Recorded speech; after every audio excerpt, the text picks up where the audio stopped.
Hello and welcome back everyone. Many of you again have done a good job with your assignments. About 30% of you have not submitted the assignments yet, so if you're stuck or have any questions about anything, please do let me know. These first 3 lessons are the most important, and if you're able to get well versed with it and get comfortable with it, then you should be able to solve very complex problems with your program. So I really encourage you to put in some time, watch multiple times and try it out multiple times. It shouldn't be too difficult, and if at all, if you do have any questions or if you're stuck with anything, I'm here to help you, so please do let me know. In our first lesson, we've learned how to use do until loop, where we let the program run a series of codes within the loop multiple times until a condition was met, which was to find a blank cell or new row in a table. So similarly, there are many other types of loops that you can use based on your requirements and scenarios. So we'll take a look at those with multiple practical examples. And in the process, you'll also learn how to write more advanced functions. Here we'll talk about the very important part of arguments, different type of arguments. And then I'll also introduce you to Excel user form, which is a great tool to design user interface and also control user inputs. Variables, data types, loops, if-else statement, these are very important components while writing any program, be it in VBA or be in C# or any program that you write. It's the same concept. So practice these 3 lessons multiple times, and once you are comfortable with it, you'll be able to solve again complex problems with your program. Before we begin, let's take a quick recap. So far you've learned how to write subroutines and functions. We've covered multiple function examples and subroutines. Subroutines where it executes series of codes, and then a function that can also return a value after executing series of codes. And then we have visited object hierarchy for Excel, where you've learned to use object dot, and then you can like access the methods, properties, or events associated with it. And then you've learned how to declare variables, use variables, understand different types of data types and operators. You've also learned how to use if-else statement and also select case statement, and do until loop. Okay, let me first insert a new module. We'll call this. So first, let's start off with for each loop. For each loop, you can loop through all the elements within a group. For example, you can loop through all the cells within a range.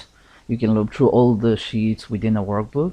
Okay, and then so basically you are looping through items in a group. Okay, so once I demonstrate some examples, it should be very easy. First, let's say that we want to loop through all the cells within this selection. Okay, so I'm gonna hard code or maybe just say test1, and then first let me declare one range. Let's say dim xcel as range, and then we can say for each. Okay, for each, and then I'll put this object here for each item in selection. So selection is this, selection is a range, and then next Excel. Yeah, and if I print this out now in the immediate window, I can do address, maybe address first. So if I press F8, so it says C2, C3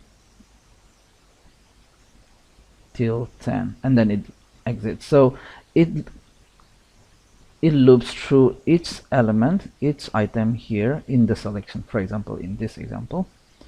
So we can also similarly just return a value. If I just rerun this, F8 again, so we start looping. Now it is this value.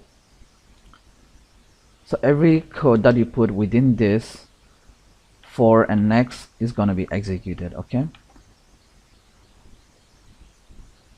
so that's basically how you'll use for each loop. Now here we are using a range example, a cell example, but it could be anything. So I'll demonstrate more examples. Now let's say that in the process of looping, you want to exit once the condition is met. You don't have to loop through all the elements. Then you can use exit for. Okay, so for example, let's say in this practical example, let's say that you want to find a value which is this. Once we find this value, we want to exit. Okay, if xl.value is equal to this. Okay, this is number comparison, so I'll not put double quotes. That will become string. If that is true, then we'll just say so dot interior dot color is equal to maybe green. Maybe we'll just put a color and then exit. Okay, so it's gonna go through. Oh, sorry, I didn't select all the cells. So instead of selection, we can also write range, and then within the range we can specify C1, C2 till C10. Yeah, so C2 until C10. Now we want to loop through all the cells in this range. Yeah, if you want to even be more specific, sample sheet, you can specify in this particular sheet like this. It's always a good practice to be always specific, because you know, if you do not specify the name of the sheet, it could run in any of the sheet based on how you're executing the code. So I'm gonna go through now. So first it is excuse me, the C2 is not this value, so it's gonna keep going till the condition is met. So I'm pressing F8. Okay, hold on.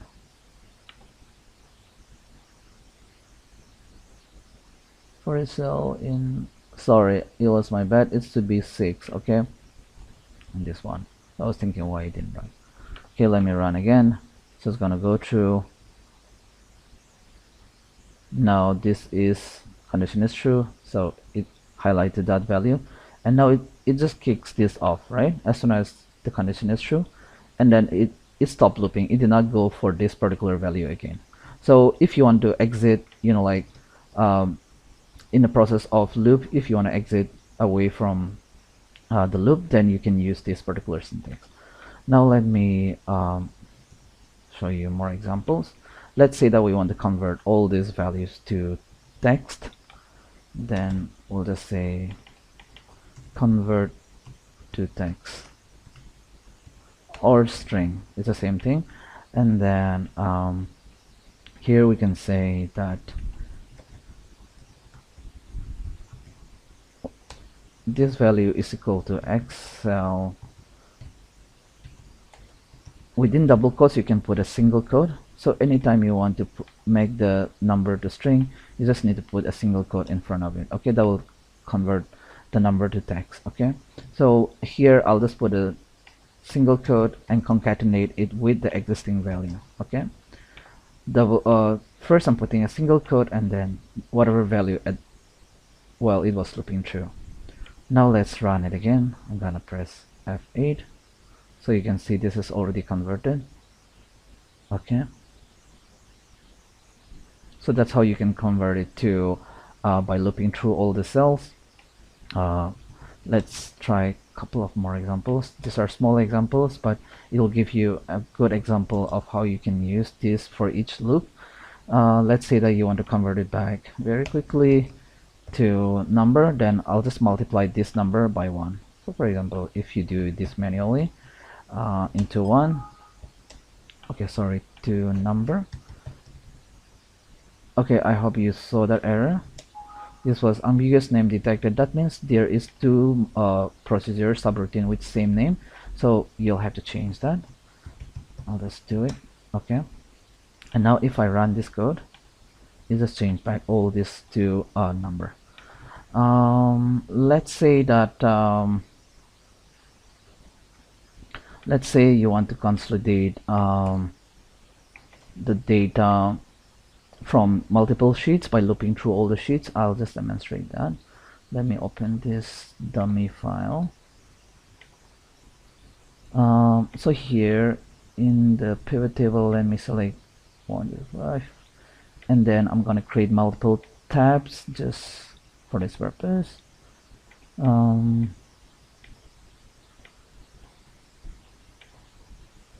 Okay, and then I'm gonna prefix it with maybe data, something like this, and the code will loop through all these sheets, and then if it finds any the sheet name prefixed with data, then we will consolidate that to a master sheet like this. So let me just make a quick placeholder.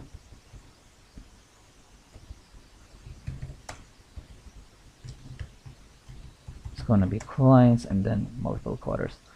So let's say that you want to loop through all the sheets, and then when it finds any sheet starting with data dash, then we want to copy the data from there and consolidate it here in the master tab.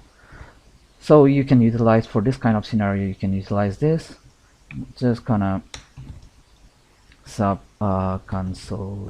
consolidate data, and then in this scenario I'll declare sh as worksheet, and then in the same fashion we're just gonna loop through. Okay, but then instead of for each cell, it will be for its sh, which is a worksheet, which is a sheet, in active workbook, because we are writing a code in this project file, but the data is in transaction. So for now I'm just gonna run this code in whatever workbook it is active, and then I'll first maybe print out the name.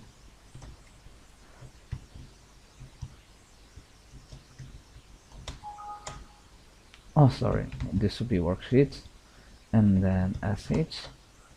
So if I try to print this out now, so it's printing the name of the sheets, transaction, AC, NS, NTQL, and so on. Okay, all right. So now let's say that if the sheet name is equal to data, then we want to do certain thing, which is to copy the data, right? Now we want to just compare the 5 strings on the left side, right?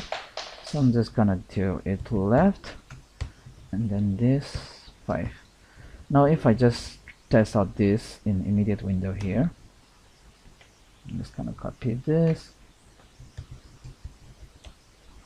So I'm saying left of this particular string return 5 characters, right? So 1, 2, 3, 4, and 5. So it returned me that. Now I'm saying if left of this is equal to this, then we want to do a certain thing. Yeah. So I'm gonna cut that out, and then let me just print it out again just to check if this works. I'm gonna just run this. So it returned only the sheet name that has data in it. Now anytime you can easily generate a code using a recorder, you do not need to type those things. Okay, so I'm gonna record a macro. I'm gonna go here, I'm just gonna activate this particular sheet, copy this data as a sample, copy it. I'm gonna come to the master tab, I'm gonna paste it here as values like this, and then I'm gonna come here. You can see paste is still enabled. Once you press escape, this should be grayed out. That means the clipboard is being cleared. Okay, now always do that practice, because if the clipboard is not cleared and you try to copy something else and it fails, it's gonna repaste the same one that is in the clipboard. So watch out for that. Where is our code? So I'm gonna copy this code, which was recorded right now, and I'm gonna bring it to loops demo, and then here I'm gonna paste the code right there. So in order to and then you just need to press tab from your keyboard, and then if you want to indent towards the left, you can press shift and tab from your keyboard. Okay, now want to activate this. We don't want to activate this particular tab all the time. We want it to be dynamically as it loops. So we want to select this, or you can activate, it's the same thing.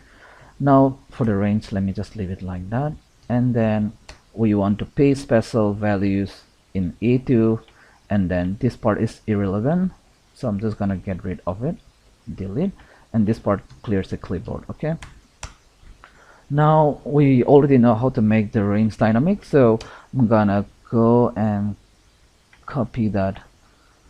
Where is it?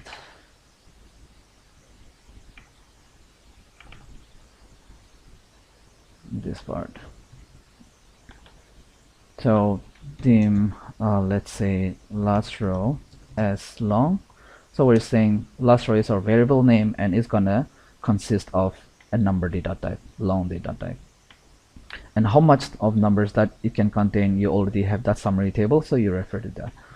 Now from here we want to check if what is the last row from this particular tab. So we're saying last row is equal to dot range a. I'm gonna get rid of that. Now we do not want to copy the grand total, so I'm gonna do -1. For example, if I execute this right now for this tab, let me just bring this side so we are able to see the data.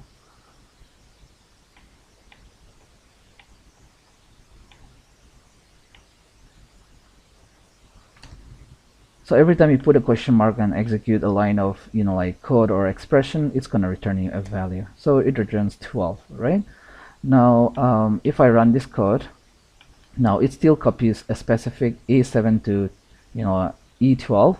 So instead of E12, I'll remove 12, and then I'm going to concatenate and reconstruct that particular range address. Yeah.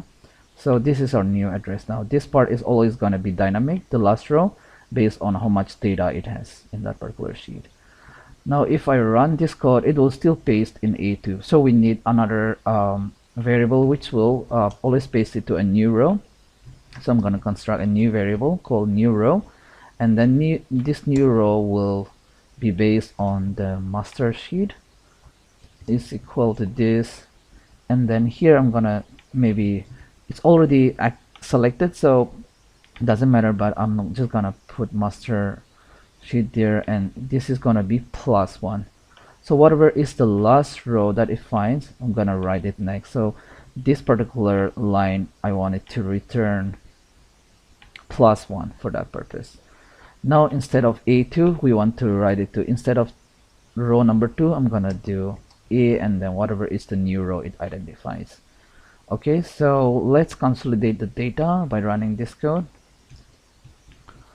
Let's see if this works.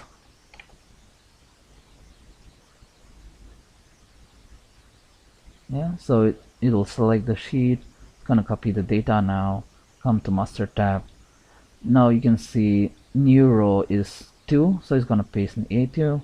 It's gonna clear the clipboard. If you observe here and execute this line, it clears the clipboard and then goes on to the next sheet, which is data. Now if I scroll this down, you'll be able to see it copies dynamically to the last second row. Yeah, and then I'm gonna come here, it pasted there. Similarly, I'm gonna run F5, run everything, so it consolidated all the data from all these tabs. Okay, so that's how you can leverage looping through objects.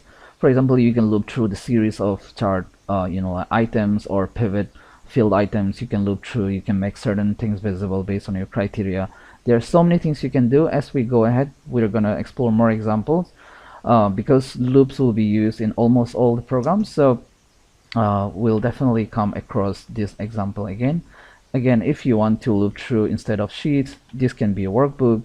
Again, this could be pivot items. It could be so many things because all these Excel objects that you see here is a collection of items, right? Collection of elements in a group. All the workbook has different sheets, charts, pivot tables, range, shapes. It could be so many things. Okay, so that is all for each loop. Here for each loop we are looping through each element in a group, right? Now for next loop, in for next, the syntax is for, and then you can specify number of times you want it to loop. Okay, you can specify a number or a counter. For example, let's say for I is equal to 1 to 10 now, and then you can put next I, and then we can say dim I as long. In this example, this code is going to run from 1 till 10, meaning this is just the beginning counter, ending counter. Okay, it's going to run from 1 till 10. If you specify here 100, it's going to run 100 times. You can also do from 5 to 10, for example, it will run 5 times, and so on. So let's try one example. I'm gonna use the same table again. Let's say that we want to loop through from 2 to 10. You can specify in this fashion. Now if I do debug.print cells, now in cells you can take row number and column number. Instead of specifying the hard-coded number, I'm gonna press I will change as it loops. This number I is gonna change from 2 to 10, and then column, let's say it's 1 dot value. Now if I run this line by line, so this, it returned this, right? Like this. Okay, now similarly like the first code, you can also use here exit for again. If you want to exit away from the loop, exit the loop. As it goes on, you know, like based on your criteria, you can use this exit for that example. And so let's try more examples just to get more clarity on how to use this. Let's say that we want to loop through and multiply each of this with maybe, let's say 10. We'll increment with 10. What we can do is, I'll say this, I'm just gonna comment this out like this, is equal to this value into 10. Yeah, so we're saying whatever value it was at that time, this is not gonna be 1, this is gonna be C, which is third column, 1 2 3. Yeah, so we're saying that this value will be multiplied into 10. This cell value is equal to this cell value into 10. Yeah, so let's try that again. These are operators. So you see the number of change. Yeah, so it's looping through each you know, like for this counter, and then it's going all the way down to the bottom, and then once all it reaches 10, it exits. Okay, so here in this loop, this is one of the loop that we use most often, and it's the most easy one as well to use, and it has more features than this. Now let's say that you want to loop from here to here, and then you can do in that fashion as well. So for example, from 10 to 2 as well, you can do that as well. So for example, now let's say that we want to multiply by -10. Now if I run this, you observe it from down here. Okay, it's gonna look from here upwards. We can also just color it as we go on. We'll just use this.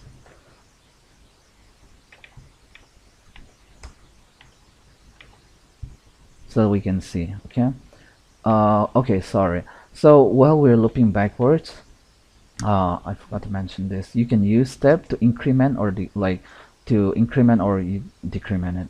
So for example, in this one, you can use step -1. Okay, so in this example, it's saying that we're gonna loop from 10 to 2, and then we're gonna go backwards from here to up like this. Now if I execute this code,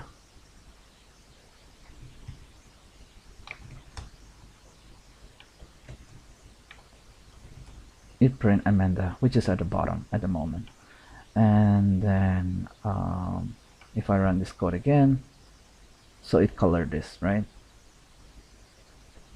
So you multiply by -10,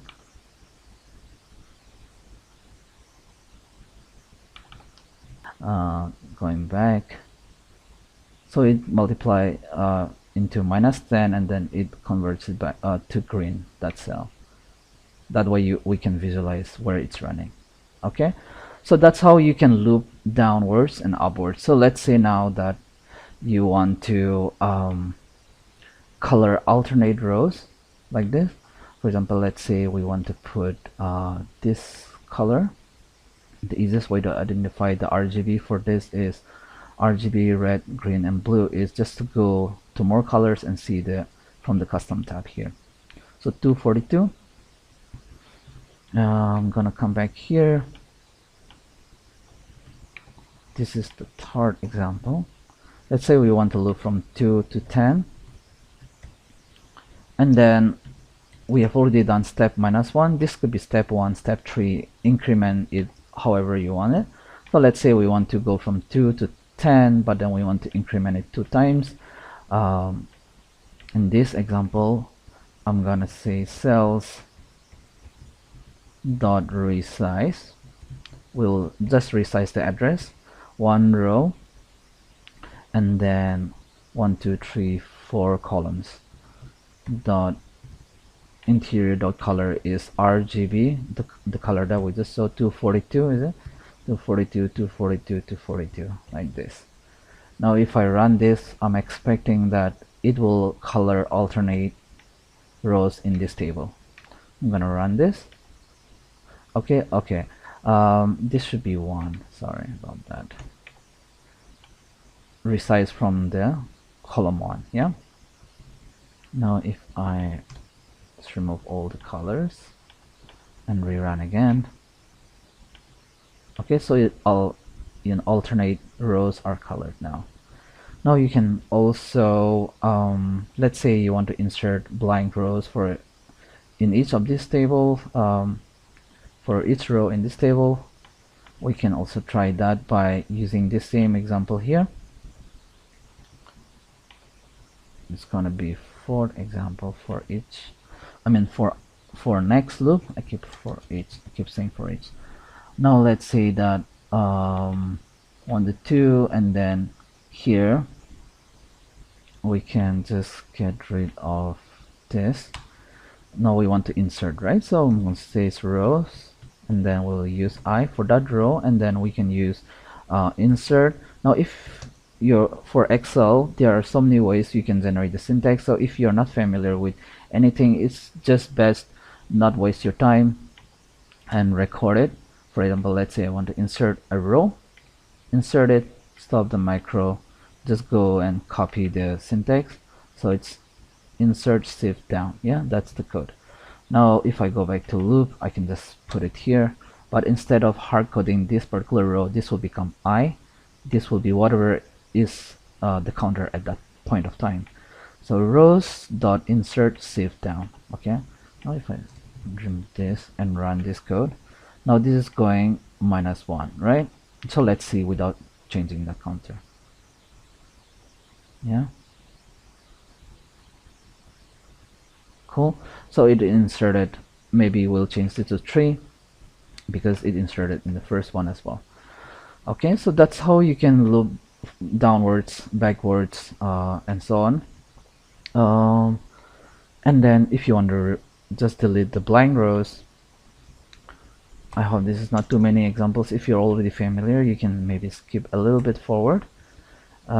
Here, let's say that you want to delete blank rows. What we can do is we can loop from again 2 to 10. Now if you don't specify the step, it's gonna be just 1, okay, by default. So in this example, we want to delete delete instead of insert, and then we want to delete Excel instead of down, we'll do Excel up here. Yeah, but we do not want to delete, we want to check if the rows are empty first. So you can use worksheet function for this. Again, if you want to know more about these things, always press F2, and then for example, if I search what are the inbuilt functions that you can use within the code,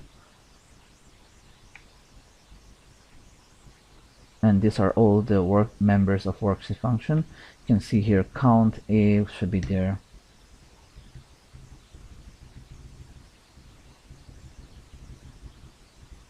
Yeah, count A is what we're looking to use. For example, you should be able to use VLOOKUP, and all this will be here. Okay, that's topic for another time, but yeah. as we go on, I'll keep like bringing up all these useful things. Now we want to do a count A of rows, whatever that row was. If this count A is lesser than 1, which is 0, then we want to delete. We do not want to delete all the rows. Okay, so let's try this. If count A of row, this particular whatever row is at that time, is lesser than 1, then we want to shift delete that row. So let's try it first. First, this one is not, this count A of this should return 4 if it is correct. Yeah, so it did not delete that row. Now it's gonna check the next one. Now this one is 0, so it's gonna delete it. Yeah,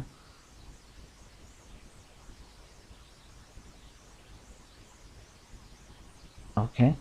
Now now if you learn how to loop it downwards, backwards, like you can increment the loop by 2 times, 3 times, 5 times, however you want it. So let's say that you want to color every 10th row, then you'll increment it accordingly. Okay. Now let's say that you want to loop. I'm just gonna create a scenario here just to create a nested loop. Let's say that this data is transposed like this.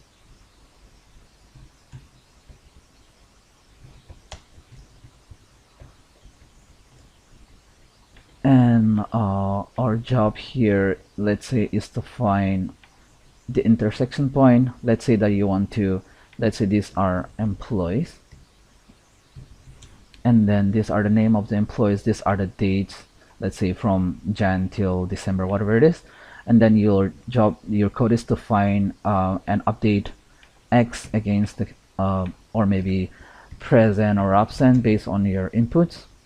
We'll loop through down here, we'll find the name, we'll loop this ways and find the column, and then we'll write a value to the intersection. Okay, so let's try that. You can accomplish this by writing a nested loop.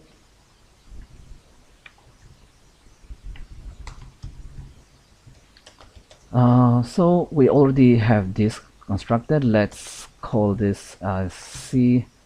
Let me just change the R as long, C as also long.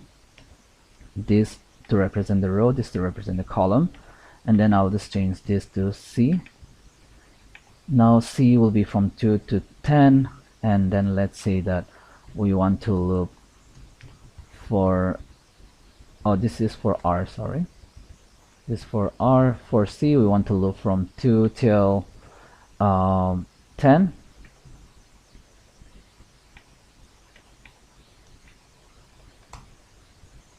And then this will be next C. Okay. Now when you're looping in this fashion, this part will complete the loop, and then it will start again up here. Okay. Now once you look at the example, it will be more familiar. So let's say that we want to find, first we want to find the employee. So let's say that we want to find Maria Bena. The employee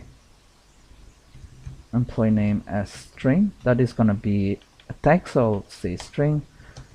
I'll just put it here like this first. Now while looping it down, we want to find if, sorry, so let's first find the employee. If cells, and then for R is the row here in this scenario, and we want to be specific to column 1. If in column 1 is equal to this value, then if this part is true, then we want to execute the second part. Alright, and if here, once this part is true, if the employee name is found, then it's gonna loop from that, it's gonna loop for the columns as well. Okay, and then let's say that we want to find my date as date. It's always good to be consistent with the data type.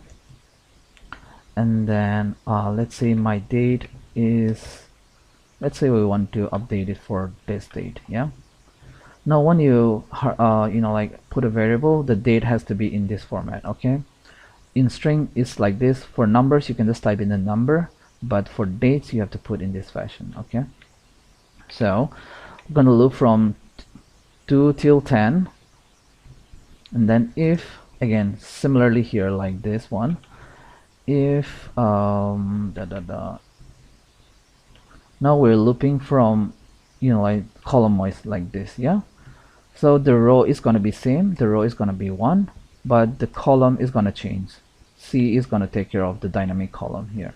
It's going to loop through. Yeah, and then there, like you don't have to construct in this fashion as well. It's up to you totally, but let's try this first. Now if this while looping for each column, we already found this employee name somewhere down here, and then once it finds the date, we want to write to that particular cell. Okay, so let's say cells, and then here our row is going to be R, and then our column is going to be C. Now both of them are becoming dynamic. Dot value is equal to, let's say I'll just put present or something like that for now. And then once this part is done, we do not want to further loop because we already found the intersection. So I'm gonna say exit for. Okay, now it will stop the loop. So once this part is finished, then it's gonna go back here, up here. So let's first try for Maria.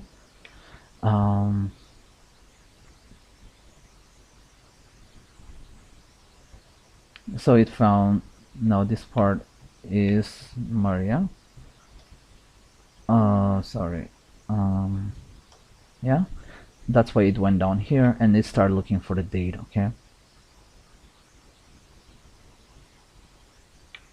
now we did not print this out. Where is it now? 1 4. So it's in 1 4 now here, and then next is gonna be 1 5, then it exits. Yeah, hold on, we want to write it 5, so it wrote present there, and then it goes up there. Wait, it did not exit. Hold on. Okay, it exited from here, but it didn't exit from here. Yeah, so what we can do in that scenario is, this part is just exiting this loop, so we can also exit this loop here like this. Yeah,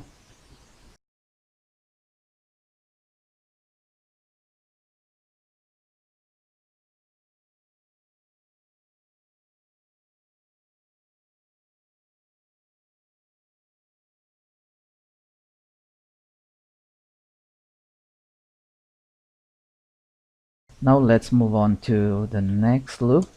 There's one loop which is while and when. Okay, this is actually legacy loop, which is there for backward compatibility, but the usage of this is very simple. If you go to my blog, here you'll see some of the ADO codes that I wrote in the past uses while. In this example, it's looping while, and then this comes the condition, and then it's when. Okay, whatever comes in between will be executed. So if I just have to demonstrate this in a small example, dim, let's say that we want to run till x, dim x as, or we'll say dim total as long, and then total is gonna be, let's say 10, and then dim, let's say counter, dim count as long, and then we'll say here while count is lesser than or equal to total. So it will keep looping till this condition is true, while counter is lesser than or equal to. Okay, for first, maybe the counter can be 0 if we don't assign anything, and the syntax is when. So anything that you add between this will keep running till the condition is met. Yeah, so if I print this out, dot print, sorry, and then count,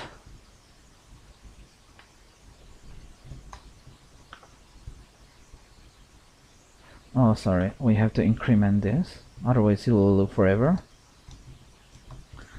It's called infinite loop. Yeah, so it will keep running 4 5 6 7 8 9.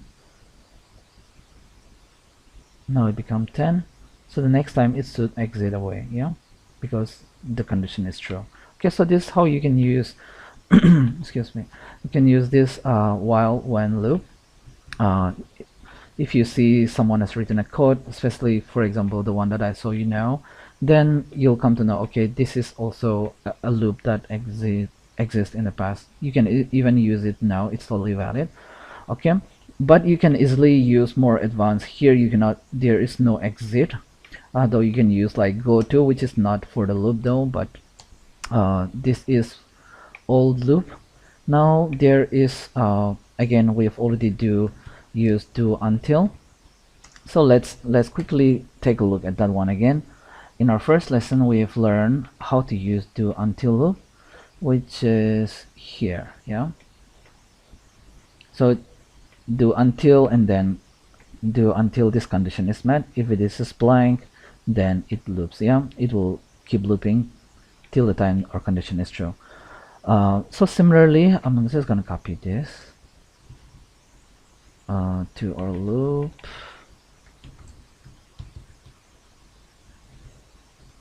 Do until loop. Okay, just gonna close this. Just gonna copy this. So in this example, we'll just use the same example. We're gonna loop through select A2 and then keep looping till the time it finds the blank cell here. Yeah, I'm gonna run this. So as you can see, keep selecting downwards.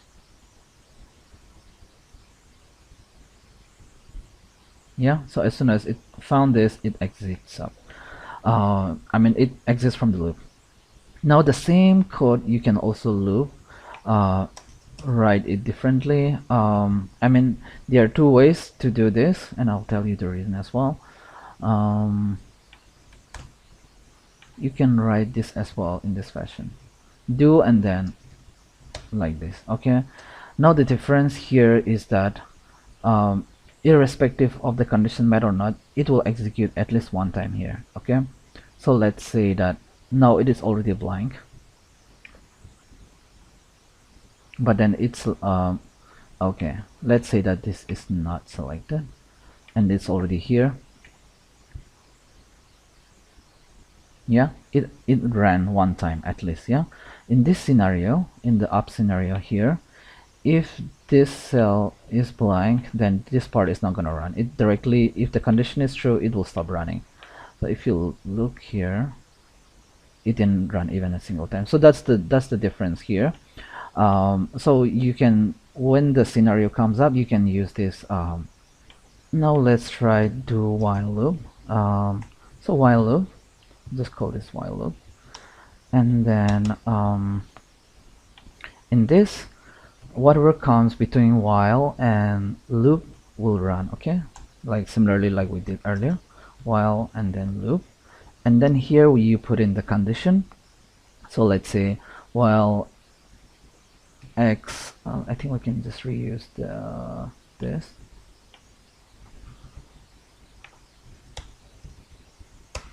Total as long count as this, total is going to be this, while the count is lesser than or equal to total, like this. We want it to run till this particular count is you know, as long as it's lesser than or equal to total, and then we'll just increment it, and then I'm gonna print this out. We'll first print this. So let's try this. Right here it should be do while. Okay, do while this condition is true, and then it keeps on going, and then once this is false, then it's gonna go out here. Okay, let's try this.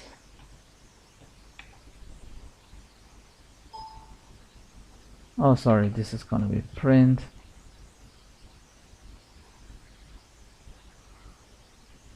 So as long as it's lesser than or equal to 1, then we want to loop.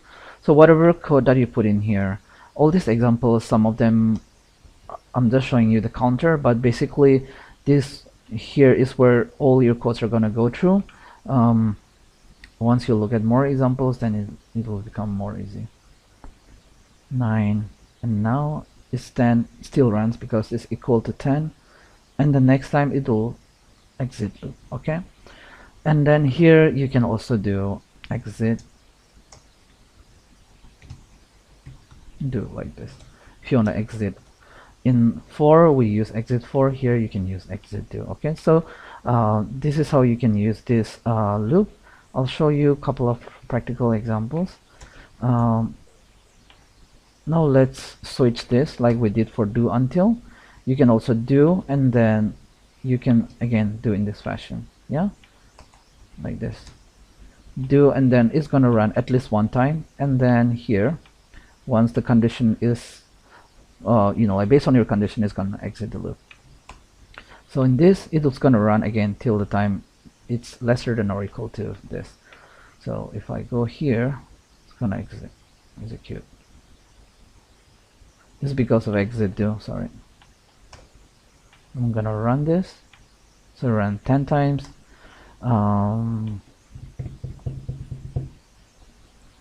So even if I make this to 11, it's still gonna run at least one time like we did earlier. Yeah. Okay, sorry, even if I make this to 11, which is already greater than 10, so we are not expecting it to loop, but then this will at least loop one time. Yeah. Okay, so that will be pretty much on this loop. Let me give you a couple of practical examples. Let's say that you want to loop through all the files in the directory. Just taking an example. This is the dummy database that we created. Let's say that this folder has data, and these are different files. Let's say this is data for UK clients, this for US, let's say this for India, and this for Japan, for example. Let's say we want to list all the files here, and we want to just filter out all the ones which are just just give me 1 second, which are just, let's say, I'm just gonna leave this one, but we want to filter out only the Excel files. So there is a special function that you can use in VBA. Actually, there are so many, special functions just for VBA. Example for each loop is example of one of them that you can use, especially within your applications in Office. Okay, so let's give this a try. I'm gonna copy this code. Instead of just looping through the numbers, let's try to loop through all the files in the directory. Now I'm gonna get rid of this. Now first we will take the path. Now this is the good time to use constant variable. I'll say public constant data folder, something like that, as string. When you declare in this fashion, you can directly specify a value as well to the variable. So let's say that we want to loop through all the files within this variable. So first is the folder, and then let's say file name as string. This file name variable will hold string value, and then for the file name we can specify file name is equal to, then we'll take this folder. So this dir function will return the first file of the path or the criteria basically that you have passed here. So from this folder And then let's say you want to return only specific files, which is, let's say, .xlsx, or you can also, if there are xls and then xlsm, xlsx, more files like this, then you can just use. And then this part asterisk is basically just to filter out like the wildcard search. Okay, and then I'm just gonna keep it like this.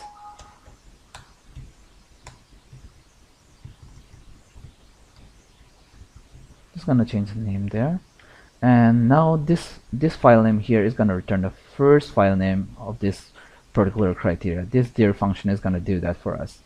And then for example, let's say that do while file name is not equal to blank.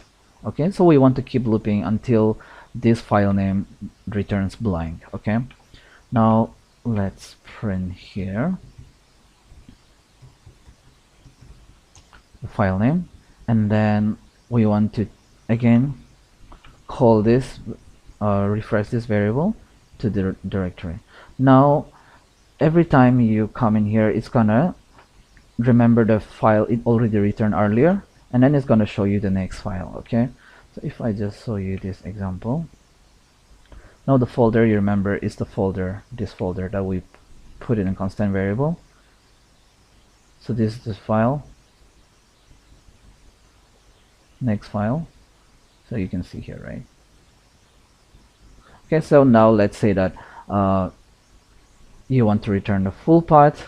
You just need to concatenate this folder and this file. Yeah, and then let's say that you want to import the data from there, you can run through. Yeah, so if I press F5, it returns all the files with full name like this, and then you just observe that it did not return this. Now just if we did not put, you know, like specific to Excel, then it's gonna return,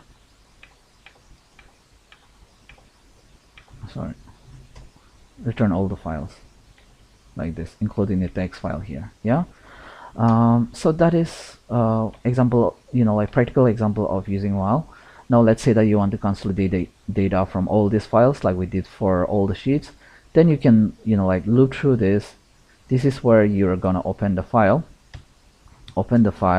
activate the sheet, maybe put a filter to your data based on your condition, and then if the filter return the data, if count is greater than, you know, maybe 1, which is the header is 1, so if it is greater than 1, then we want to copy the data and then paste it, maybe activate destination workbook and then paste the data there. Maybe I'll show you an example after this. So practically, you know, like that's how you can use you know, like very useful functions like this. You can again use file system objects to loop through all the files. Those are more advanced topics, but then once you're well versed with these 3 lessons, you will be able to follow almost all the videos that I publish in my channel, like how to integrate with other applications, be it Outlook, be it Word application, how to work with external libraries. I'm going to show you some example as well, but that is, you know, like how you will utilize by putting together all the things that you've learned in these 3 lessons. Now let me quickly also show you or get you started with Excel user form, and then maybe if there is time, if time permits, then at last we will write a function to take care of that import part. So for Excel user form, sorry, let me just close this for now.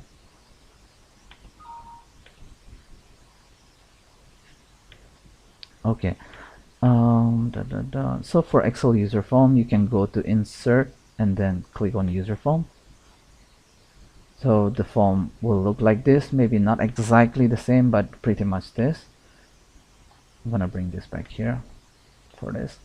So I just inserted a user form, and then you'll see forms, and then under forms you have user form 1. You can rename, press F4, like you can rename this object IDs. You can do the same for this as well. For example, let's say that I want this user form to be called inputs form, something like that, whatever makes sense to you. Now the name have changed, the caption have not changed. In case you want to change that caption as well, then look for caption here, then you can say Excel app and then input something like that. So you'll see that it have changed here. Yeah. Inserting controls are very easy. By the way, like I've done a very detailed user form customization and like how to work with all the controls, so there is already a video series on that, but this one will give you additional information how to get started, how to like there are various things that you can do. So let me just give you a quick introduction and pause this. You should be able to follow that particular series in detail. And then if you need those project files and other things, just do let me know. Most of them should be able to download it from the blog, but if you have any special requirement, then just reach out. Okay, so for toolbox for the user form, you can access from here. If you don't see this, view toolbox is also there. Okay, so toolbox. Now here there are all the controls. For you, probably you'll just see controls because I already organized the command controls here and then the usual controls here. Now for example, this one, as you hover your mouse on top of these controls, you'll be able to see different controls are there. So let's say that you want to use a text box, just click here once and you can see the cross sign is there. Now you can just draw how big you want the object to be. For example, let's say that you want the text box to be this big. Yeah, and so now you've inserted a text box to your user form. Now if you run this here or just press F5, it will load up the form like this. Okay, now you can also change the look and feel. At the moment, the special effect down here is sunken. If you select from the drop down, you can select this edge, you can select flat and so on. Okay, now let me just say I want to select this. Now once you're happy with this, you can just copy and paste this, for example, like this. Or let's say you wanted to make it more like more customized for yourself. Here's one tip that I have not seen anybody use this. So what you can do here is, let's say that for example, if you open this, it looks a little bit like on top once the text box is bigger. So normally what I do is I make it smaller like this, and then I change this to flat like this. Yeah, and then I try to use frame or label to make extra text box look and feel better. So I just inserted the frame and then I just remove the caption. I don't want to have a caption, and then press F5. Now you have that. I'm gonna bring this here in here like this. Okay, and then for the frame as well, I'm gonna change the just give me 1 second. For the background of the frame, you can see top here the frame, and then you can keep selecting different objects here. Now you don't see text box because text box is within frame 1. So let's say you want to change the back color of this frame, maybe to white.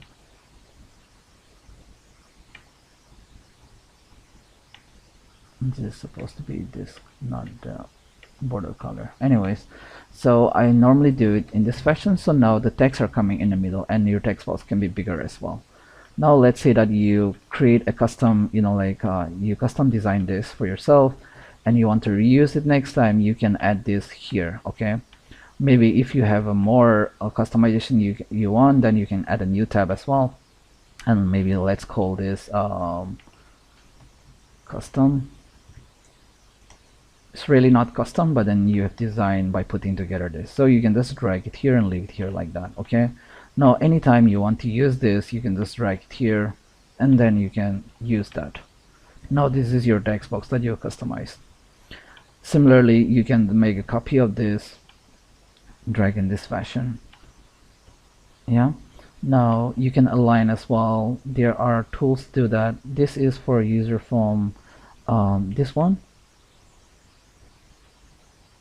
Let me just put it here. If you do not see this, probably you have to go to view toolbars and then select this. Okay, it's gone. and if I click here, it comes back.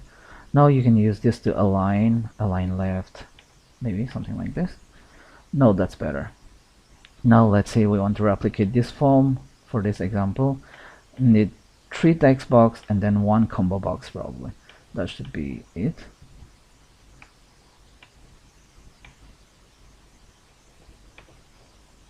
Yeah, 3 box and 1 combo box. So for combo box as well, let's design a similar one.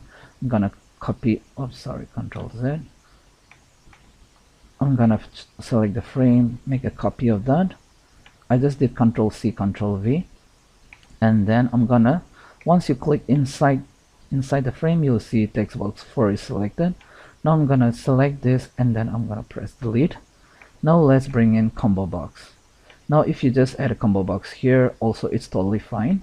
I can just bring it up here and then it works fine. But if you want to be in this similar fashion, you can do it in the same way we are doing now. I'm gonna bring this inside the frame like this. Okay, now this doesn't look good like this, so maybe you can make it first of all, let me just bring it back here. Let's change the effect to flat. Okay, that way we are not seeing anything else. Yeah, and then we'll make this width bigger like that. No, that's a bit better. And for combo box, there are more, like things you can do. Make a copy of this. Okay, there's one here.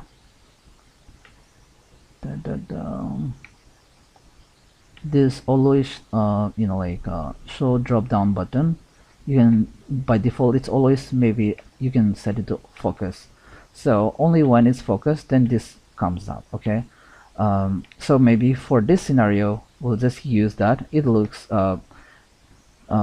you will not be able to see it, but only when the user clicks on it they will be able to see the drop down. So maybe if you make it a bit longer so that that particular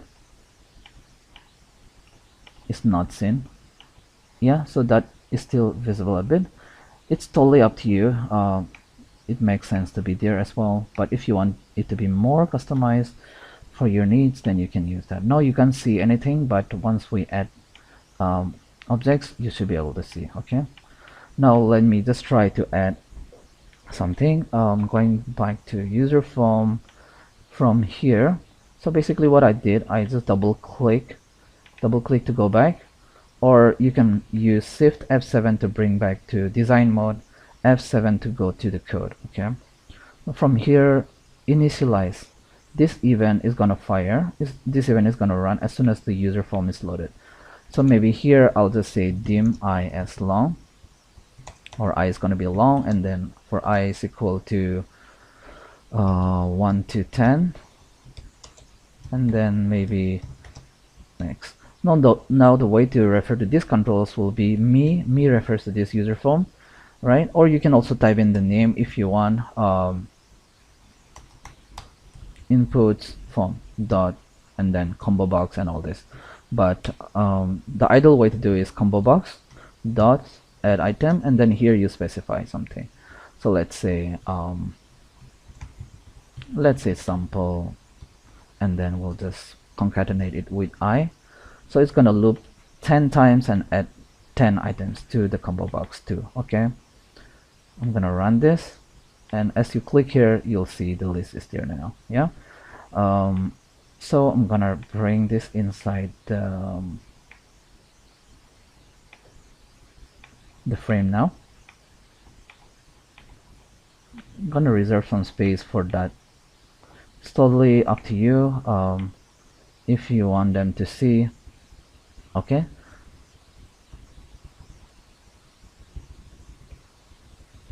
okay, now you can also make them show as soon as you click. So when on focus, this is one of them. When never, right? You don't never want to show it, but this one is always. So for example here, just give me 1 second, let me bring this out again. Let's demonstrate this. Okay, and then if we change this to, now we are spending a lot of time on this one, which is not really necessary, but okay, so you get the idea. You can do in this fashion. You can have the button also come back if you want in this fashion, something like that. Yeah. Let's make the width of this combo box. Now you can also change the width, the height, and everything. Now this part is useful when um, you have to change small units of it, small minor points. Okay, so this looks better than a normal just 59. Let's change 55. Yeah, so this looks better than normal box. Okay, so the other thing I want to point out here is this is text box 1 now, so it's easier to refer if you have the correct name, like you've already put it here, client, pdate, and so on. So let's say here T for text box. This name is totally up to you. I'm just putting T so that I know this is text box, and then I'll say client, and then this one is text box again, and then this is for T, and then I'll say date. This one is for amount, T amount, and then the last one is for drop down, or is combo box, and then say this one is gonna be CLT for client type. Okay, so now you can refer to those names. Now if you try to load it, it'll give error because the name have changed. So I'm gonna change back to C and then client CLT type. Yeah, dot add items. So as soon as you click here, you'll see the client types. Now select everything, align like we did earlier to left, something like this, and something like this. Yeah, then you can add labels here, for example, and let's call this client, and maybe we'll make this something like this.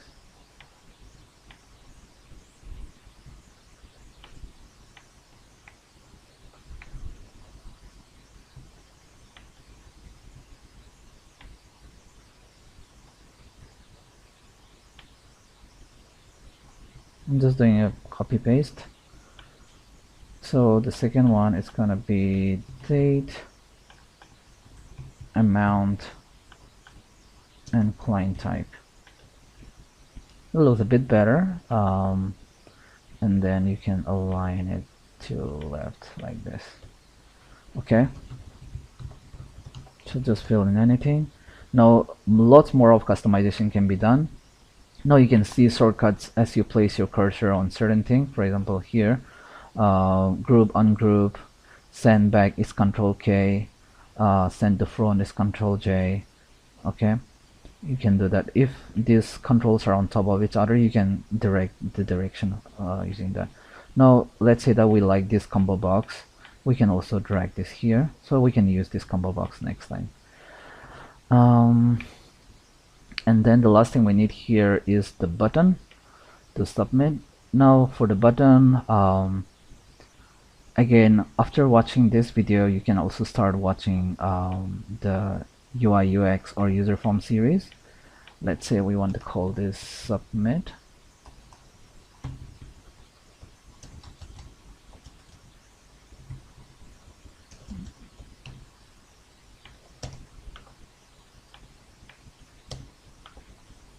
Submit data, something like that. Yeah.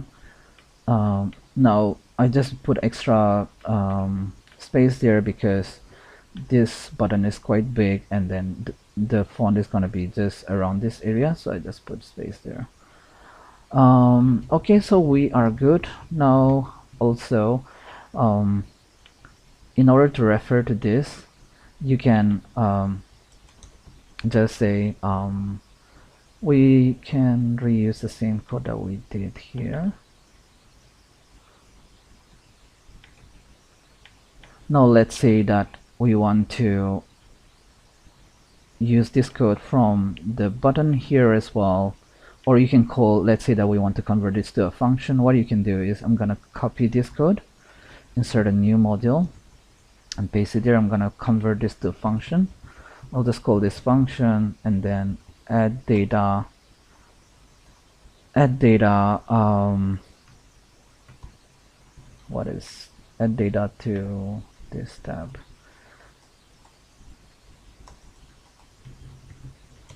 Okay, add data is fine. And then here, all these are at the moment our variables, right? So I'm gonna copy this. I'm gonna put it here and remove all the dim here, okay? And put a comma after each parameters. Let's say that this is our function, and then these are the parameters that needs to be passed here. Now we're saying this is our variable, which will be the same thing that we declare down here. So I'm just gonna comment this out. Now this is our function. Let me clean it up. We don't need all this. Let me quickly clean this up and then explain. We don't need to validate. All these values will be coming from functions, so we don't need to assign it here as well.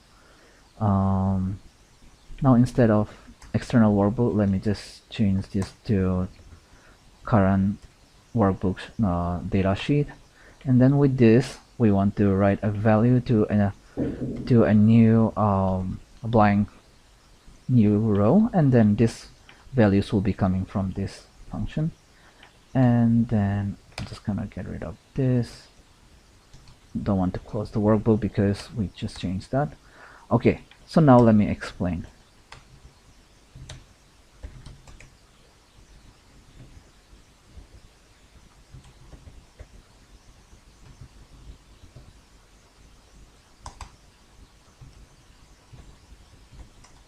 Let me just make it less things to talk about here. Okay.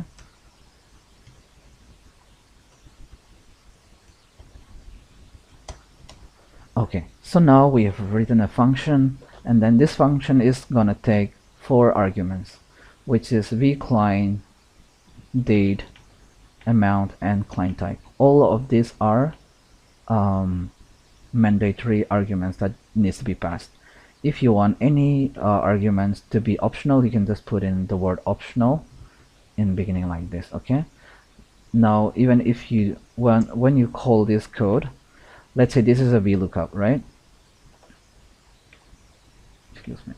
Let's say this is a VLOOKUP. In a VLOOKUP, you need to pass different parameters. For example, let's say that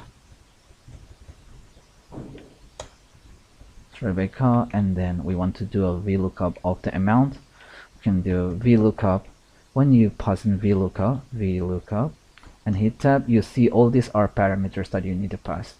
So in our function as well, we have 4 parameters. So similarly, different functions have different parameters. Okay, here we're passing that the VLOOKUP is going to be to F2, and then it's going to look up this table, and then it's going to return the third value, and then and so on. Yeah, and then that returns us a value, which is this.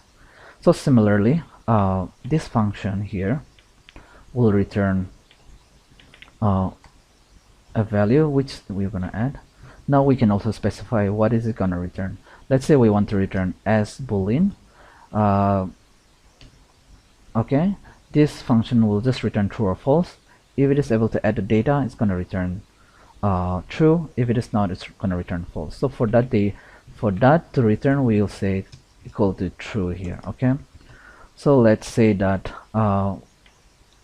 you want to trap the error. You can do this.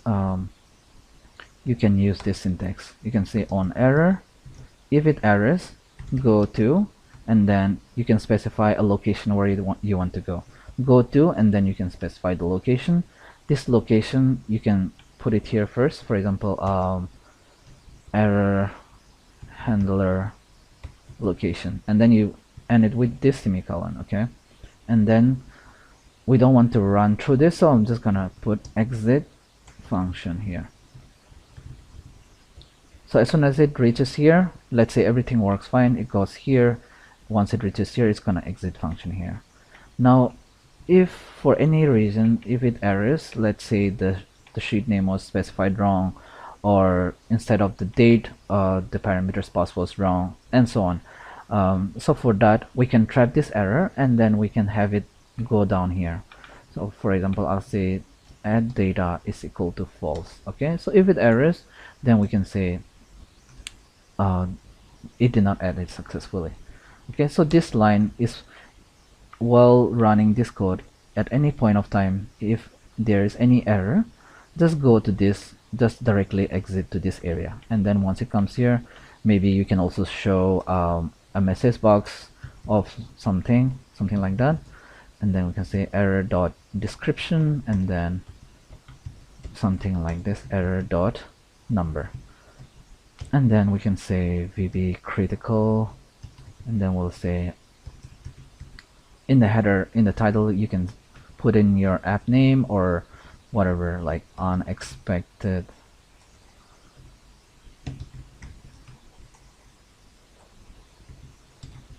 something like this. Okay, so let's try to call this add function from user form. Okay, now when this button is clicked, we want to send these parameters. We will call this, or we can say message box, and then add data. In add data, first is the client, right?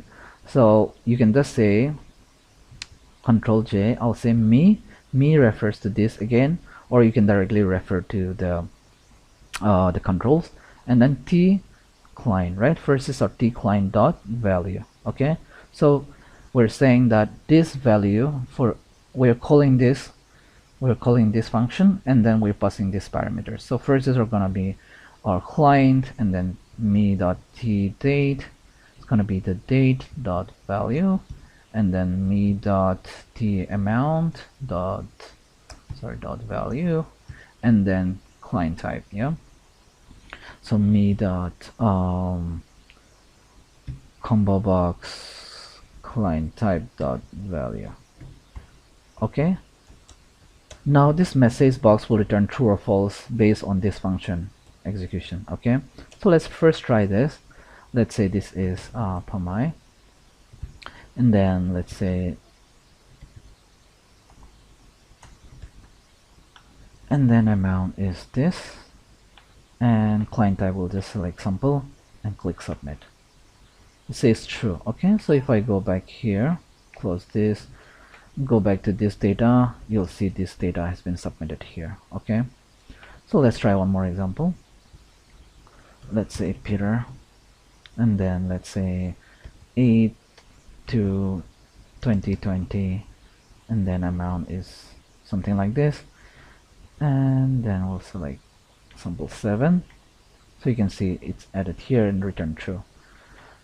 Now based on you can also do like if this is equal to true, or you can just, if you're just checking true, you can directly specify if this, like that as well. But if you want to be very always specific, it's good. So if this is true, then you can say, we can add a label here as well, like we did in our tab there.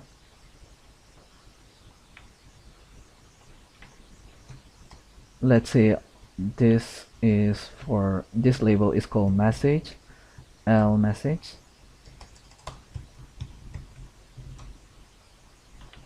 Now when this is initialized, when the form gets loaded, we'll just say visible is equal to false. So when it loads, we don't see it.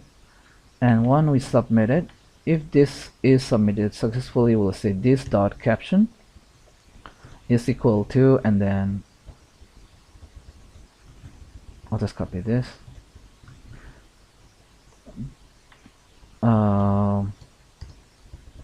Data submitted for, and then client name. Just for now, we'll just keep it simple like this. Failed to submit data, something like that. So let's say I put in this. Okay, this part gives an error. So here as well, we can have error handler within this particular area itself. For now, let's try with a working example. Data, something of this sort, and then okay, we did not change the visible part to true, and then we'll say this dot visible is equal to true, irrespective of the status we want to show, right? So let's try it again. Cali,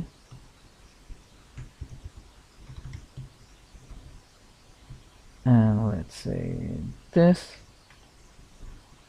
Now data submitted for Kelly. Okay, so you can do in this fashion as well. You can change the font to something which is less distracting.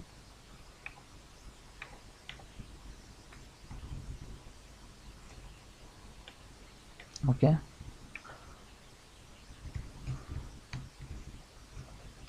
this has to be proper date, otherwise it's gonna error. Now we're gonna talk about debugging and all this data submitted for this. Yeah, we're gonna talk more about debugging in our next topic, and then error handlers will come. Yeah, that's the same part of the topic. We'll talk about it. So try to practice all this. As such, this particular assignment is to try all these loops, all these examples that I've demonstrated, and then if you have any questions, do let me know. Again, these 3 lessons are the most important. Once you're able to come across this, then following the rest of the videos in the channel, or once you Google it, you should be able to follow most of them, because you've already learned about objects and then how you can access the properties or methods by putting dot, right? No, you already know, like whenever you put me is the user form, and then as soon as you put dot, you're able to see all the objects, methods that you are able to use with that. So similarly, be it Access Database, Outlook, all this, once you know the object hierarchy, what are the, like you have the browser, you can Google as well, you can like research by yourself as well. It's not a big deal. So definitely try all these examples that I demonstrated today, and then send them over to me. That is going to be your assignment. If there's any specific assignment needed from you, I'll send it over to you over the email. And so I think that's excuse me, that's gonna be pretty much it for this video. Try all these examples and send your assignments to me, and then I'll send over the next lesson as soon as possible.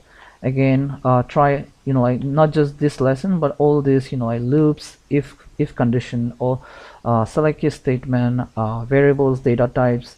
Go to the summary table and try to identify various data types. Again, operators, try to get familiar with those. So once we do more videos and we play more around more, you'll be able to get more familiar with this. So the more you code, the more you do, the more you try, the more familiar, the more expert you're going to become, and then you'll be able to go forward to the next step. And anything that you're learning here in VBA, though it's very specific to Office applications, you can utilize this knowledge in any other programming language. Once you go to .NET, once you start programming maybe in C#, or later on you try to pick up something else based on your requirement, maybe Python or anything else, it's gonna matter a lot. Whatever you learn here is gonna complement a lot. It will be very easy for you to pick up any programming language. So that's gonna be all for this video. Watch out for my email. I'm gonna send over more like specifics about the assignments, and if you have any questions, email me or comment below, and then we can discuss that. Thank you so much for watching. I'll talk to you guys in our next video. Bye bye.